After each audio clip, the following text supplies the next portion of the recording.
Well, we get to have another interview with MaryKathryn Fabbri, and MaryKathryn and her husband have been walking a Torah pursuing life for about 6 years, right, MaryKathryn? Yep, 6 coming on 7. 6 coming on 7, so it's your lucky 7 year or a blessed 7. So excited. So I love MaryKathryn is a young mom, has 2 littles. She's doing all the things. So a lot of you out there who are thinking like, how do I do all this? And I have littles. I really wanted MaryKathryn to share with you. How do you do it? Can you start coming up now, like during this time of year, and walk through like this time, Rosh Hashanah, Yom Kippur, and Sukkot, how you so far, because this is still new for you too, what you have found worked for you or didn't work. Do you want to share some tips? Yeah, well, so my littles are really little. Rhea is 4 and Isaac is 2. So I actually had a little bit of a frustrating phase because when it was just me and my husband, we actually kind of, I guess we did it a little different. We were really into studying all the time, all the things, all the Bible studies and doing all the readings, Psalm 27 and reflection. And like, I love that part of this season. And I've had some really great encounters with the Lord during this time, just letting him show me, who do I need to apologize to? That's a funny one. That's a funny question to ask because all kinds of people will pop up and then that's one thing I really love to do.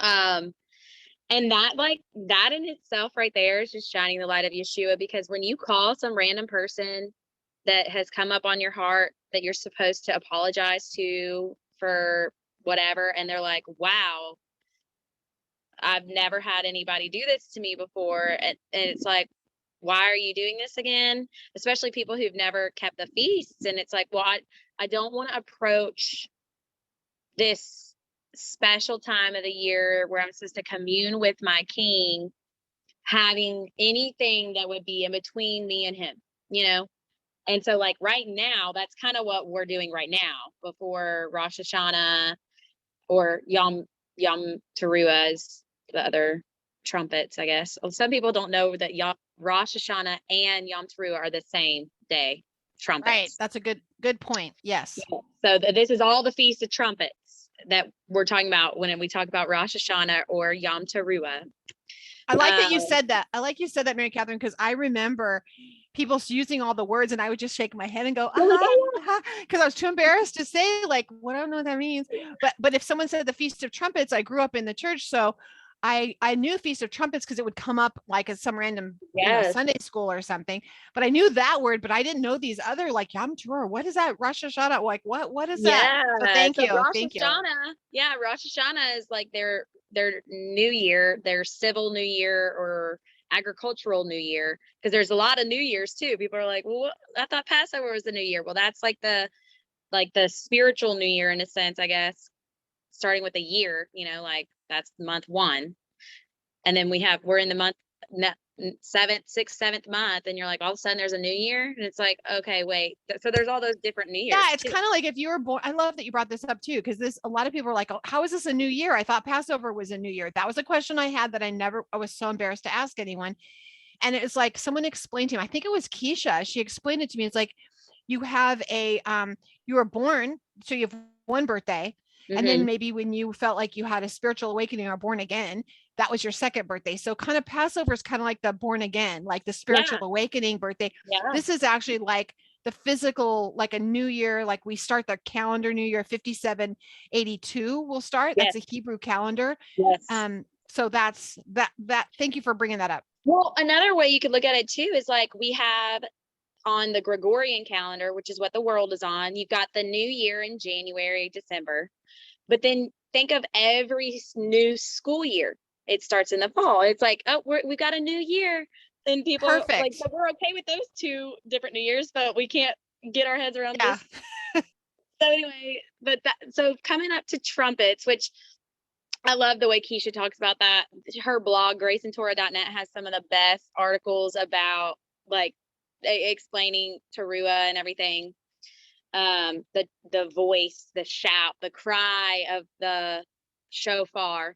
And so really with that, in my experience, it looks different every year, because, depending on if you're with a fellowship or if you're not with a fellowship, or maybe you're with a fellowship and then you went to a different one the next year, they all do different things, because it's one of those feasts that doesn't have like a ton. It's kind of like a mysterious feast because there's not a ton to what you're supposed to do. We just know we're supposed to make it a Sabbath, like a holy day, and that we're supposed to blow the shofar. And it's also a new moon. It's the only feast that falls on a new moon. And so, hold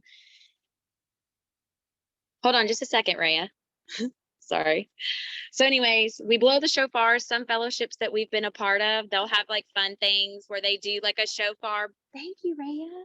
They'll do a shofar blowing contest where, people get in a line and they'll see who can blow their shofar the longest, and fun stuff. Like those are just fun things that if you have kids, you want, and it's not to like make man-made traditions to where they are commandments, like what Jesus came and he abolished those man-made traditions, right? But some people are afraid to have any form of like fun, and it's okay, like Yeshua was a baby at once. I'm sure that there were fun things that he embarked on when he was little. Right. I'm sure that and I love that you say that they do a shofar blowing contest, because I think it takes away the intimidation of blowing a shofar. If you make a game out of it, then all of a sudden you're not afraid to pick the shofar up and just try to blow it, because now it's just fun and who cares? But if like you're like, people are looking at you and you're like, you're gonna blow a shofar, you don't know what to do, but if it's fun, you make a fun thing out of it, and you start now with your friends and do it like fun. And maybe you don't have a shofar, but you get like the crazy horns at the dollar store. I don't know, but do something. Well, and I know a lot of people, I've never done this. Like, we're new. I didn't even know that people did this until this year. But a lot of people blow the shofar every day leading up to this time to kind of awaken their souls and awaken their spirits. And I think that's beautiful. We personally haven't done it, but we'll probably try that next year. And that's like a thing I put in my head, like, oh, I think I'm going to try that next year. But with our kids, they have their own like real little mini ram horn shofars that are really easy to blow, that you just, but we've also done crafts where we make shofars out of whatever you have around your house. If you have a toilet paper roll, get it and let them paint it and decorate it. And as perfect. As they're painting paper towel rolls, fun stuff. Yes, whatever. Like as they're making it, that's when you could talk about what even is a shofar. And Keisha also has another great explanation of how an actual ram's horn has flesh in it, and it takes about a year for the flesh to be cleaned out before it's actually usable to be used as a shofar, that breath can breathe through it and make sound. And it's like this picture of, we have to let the flesh inside of us die so that the spirit, the ruach, the breath of God can adequately come in and through us. You know what I mean? So things like that, you could even talk to them about that. Kids, I think we don't give kids enough credit because they actually absorb a lot more than we think they do. And then the next thing you know, they'll be talking to their grandparents. Like my parents don't keep the feast. And my 4-year-old has explained so much of the feast to them. It is a huge blessing and testament to me. I'm like, wow, like she really got that, but what we do is make it memorable. So have a contest, or make some fun crafts, make cookies in the shape of a horn, or I don't know. So that's, I guess, I hope I answered that about Rosh Hashanah.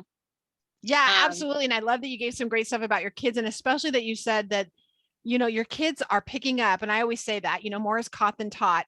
They are picking up what you're saying, what you're talking about, even though you are teaching, that is a taught, but they're catching what you're putting down. They're watching you, and, they're watching the way you do it and the way you make it funny, the way you make it fun, that it's not, oh, we got to do this. And, they're going to watch you. So how do you do, I'm curious of this question. How do you do Yom Kippur? Now we have this high holy day, a day of atonement.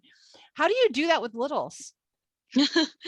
Well, it's interesting. Last year, so Isaac was only 1. He didn't know anything about anything. He's still just nursing and whatever. But we do the fast. We like to fast on Yom Kippur, and we've never made we don't believe in making our kids do any of this. I want them to see us experience it and do it, and then want to experience it for themselves. And so, it's funny. I've done it in the wrong way in the past, where we just like laid around miserable waiting. Like, I hope this day would just end. I'm ready to eat. I'm ready to do fun things. Like we made ourselves miserable on purpose. We've done that before. The first Sukkot or Yom Kippur, my husband and I both did together. It was like, I remember laying on the floor, my feet were up on the wall, and I'm just like clicking my toes together, like, when is this over? Like, it was weird. And we never did it like that again. We try to like really immerse ourselves in scripture, and also remember the joy, because we have Yeshua. And so we've done it in a way where it's like super Jew, well, not to say it's wrong, because I don't want to do that either, but different groups do it different ways. And so at the time, the group we were with, it was like really kind of Jewish, I guess, in the sense that it was just like, where's the hope? There's no Jesus? Like, wait, haven't we been atoned for? And, and so then we've kind of grown in that realization that Yeshua is even in this day. There's joy because of that. There's hope because of that he was our atonement, and he is our atonement, and he's interceding and on our behalf. And it was more of like, it's become more of a day of praise while fasting and denying our flesh, because we still are afflicted in this flesh, because we aren't reunited with him yet, and we want to be. And it's like a day of longing for when we don't have to do this anymore, when we don't have to war within ourselves, when we don't have a list of things that we want to change about who we are, because that's also part of this, is like, evaluating where I need to be better, do better, sister. Like, that's part of it. And it's never fun to just sit there and self-evaluate yourself and be like,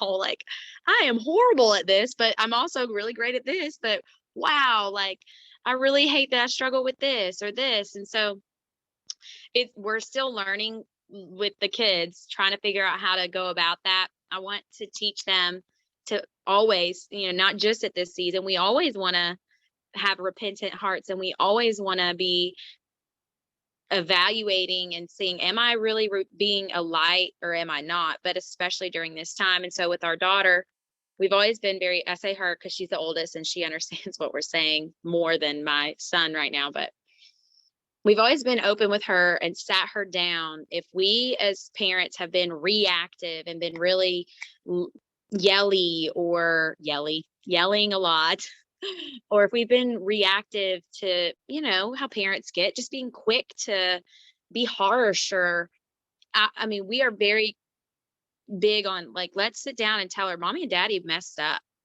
And so we try to be raw with that during Yom Kippur, and talk about what we want to change as a family in front of them. Me and my husband, it's almost like what people do for the new year in January, when they're like, these are my goals. This is what I want to be better at in 2021, and you try to say what it is to be accountable to each other. It's kind of like that, I guess, but on a more spiritual, I don't know, self-growth level. And my little one last year, and we do fast, and my little one last year was 3, almost 4. Like, she was about to turn 4, so she was closer maturity wise as a 4-year-old, because she's like a 5-year-old even though she's 4. She's very mature. And I came over to her that morning and I was like, what do you want for breakfast, baby? Mommy can make you something. She's like, well, what are you and daddy going to eat? And I said, well, me and daddy we're fasting today. And she's heard us say we fast year round. We don't just do it on this day, but so she said, well, what are we fasting for? She said, she took it as ownership. Well, what are we fasting for? And I said, well, today is Yom Kippur, remember? And, I'm reminding her of some of the lessons that we've done. talking about it, and she said, "Oh, well, I'm not eating, I'm fasting too." And I was like, "Do you want to fast like just certain foods, or do you want to fast all together, whatever, however long, and she said, "No, I'm fasting." And I'm like, "Okay, well, just let me know when you need food if you need it." My daughter fasted the entire day and like joyfully did it. And it was like that, and this was last year. It was one of the best pictures to me of like be like a little child, when Yeshua is like, unless you're like a child, you can't enter into the kingdom. And I see it. It's like she didn't have to really understand the rules. It was just because he's atoned for our sins. That's all I really had to say. Jesus died for us and he's our atonement. And we're just so filled with joy that he did that for us.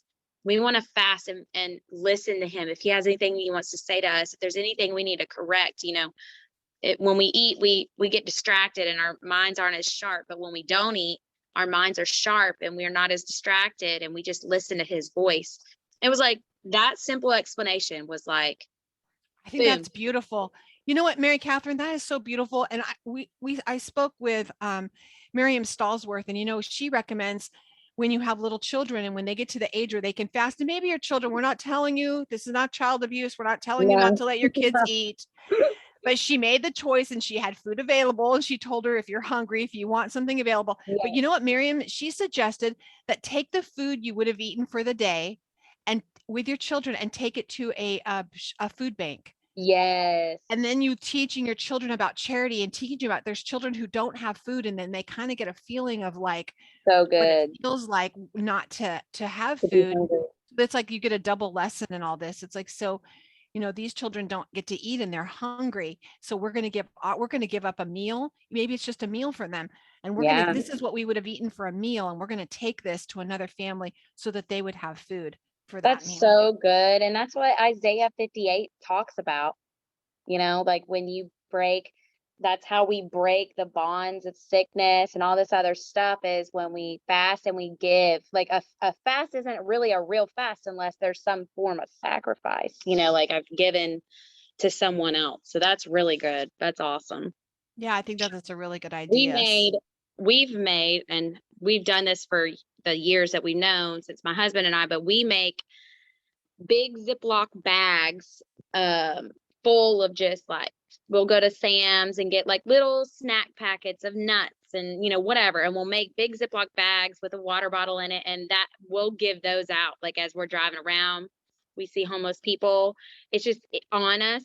And during this time of the year, that's specifically when we do it most. Once again, these are things we could do all year round, but for some reason this charity, it's part of the fast, like what we said. It's like to make it complete, you give, so I love that, what she said though, to do that, Mary. Absolutely. So when you go into Sukkot, then we'll see Sukkot. How do you do that with your family? Tell us about how you did it before you had kids, and then how did you do it? How do you do it with your family? Yeah, that's what I was about to say. So without kids, my husband and I could tent camp, no problem. We had a lot of fun doing that. It would be pouring down rain and we're in a tent and we're still just like, it's just the two of us. We don't have anything to worry about. You can rough it. But then when we had Rhea, my sweet little Rhea, she had a lot of health issues, which a lot of people have seen in my other testimony that we've done on here. And because of her health issues, we couldn't camp. She would have broken out in terrible rashes. She had very sensitive skin and a lot of allergies. So when she was 2, we did one night in the tent, and it was terrible because we were with about 300 people and they're very loud, and it was rough to get her to fall asleep. And it was about 1:30 and we finally just said, forget it, we're gonna go home. Like, this poor kid needs sleep. So that didn't work out very good for us. But again, my daughter was very sensitive and had health issues. But last year, and then the year before that, we would just stay at my in-laws' house because we didn't live here at the time. We came from Charlotte, North Carolina, and would stay at my in-laws' house. And we're like, this is our temporary dwelling.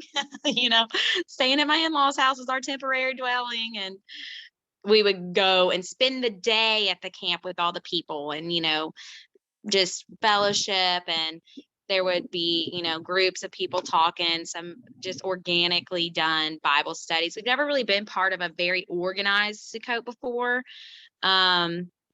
And I know there are some people that have really awesomely organized Sukkots, which sounds pretty cool, but we've never been a part of that. So we're doing something different this year. But last year we rented a camper off RVshare.com, which is awesome resource. You can rent RVs. And that was so much fun to rent an RV. My daughter loved it. She had her AC still, so she didn't get any weird heat rashes or anything. And we could control our environment with our food. And it was quiet when it was time to go to sleep. And my son, he loved it.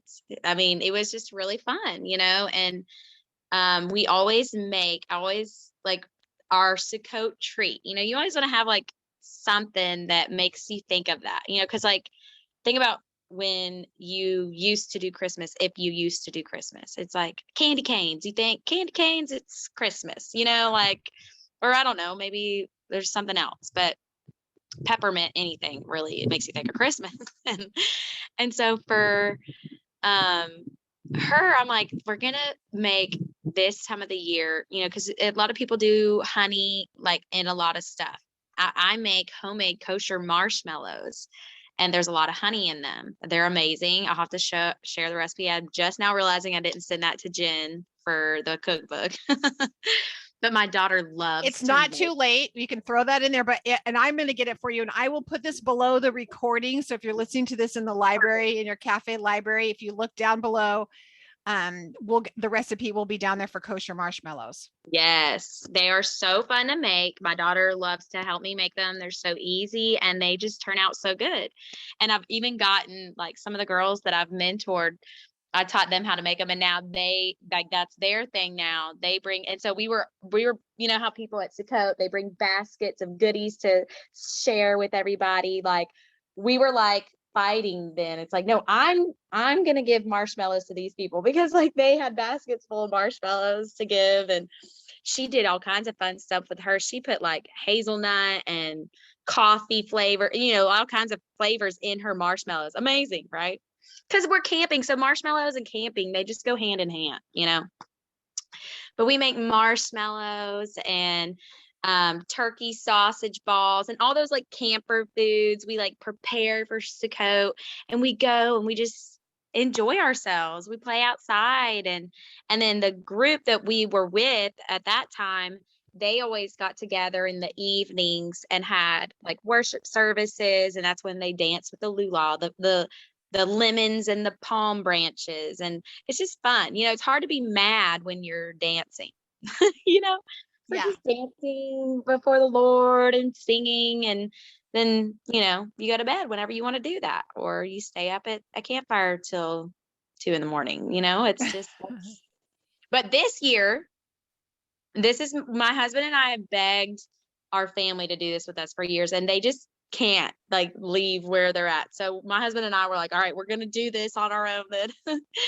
And we're going to go, we're going to the beach. We want to Sukkot at the shore. We've always wanted to do this. Fun. We are beach people. And so we like got our cabin or our house. We rent a house on Airbnb in Florida. And I was kind of starting to feel sad a little bit, like, man, like it's about fellowship and that like wedding party. And there's, it's about being around folks that worship the King with you. Like we're going to miss that. And lo and behold, the day that I was thinking about that and praying about it and just kind of sad a little bit, like, Lord, I'm kind of sad. A friend of mine messaged me and she was like, do you know this group? Are you going to go to Florida for Sukkot like you've always wanted to? And I'm like, wait, what? I looked it up, and there's a group that's going to be down there, and it's people from all over. But a lot that are from Middle Tennessee, in Laguna Beach Christian Retreat or Resort or whatever in Florida. And it's 8 minutes down the road from where we are staying. I'm like, we're going to have Sakota on the shore, like for real. And we're going to worship with these people. And we're going to meet new brothers and sisters. And it's just going to be awesome. So I'm excited for this year to see how it goes. I am so excited for you. That is wonderful. Thank you for sharing that with us, MaryKathryn. And Yes. we're going to keep adding to this throughout the years. We'll just keep adding to this, and each year we'll add more videos and more fun stuff as everyone adds to their experience. And if you're in the portion or in the Rooted Cafe, now you know a few ladies. MaryKathryn, I know if you like message her or whatever, she would love to chat with you and share her stuff with you as well. So blessings to Absolutely. everyone.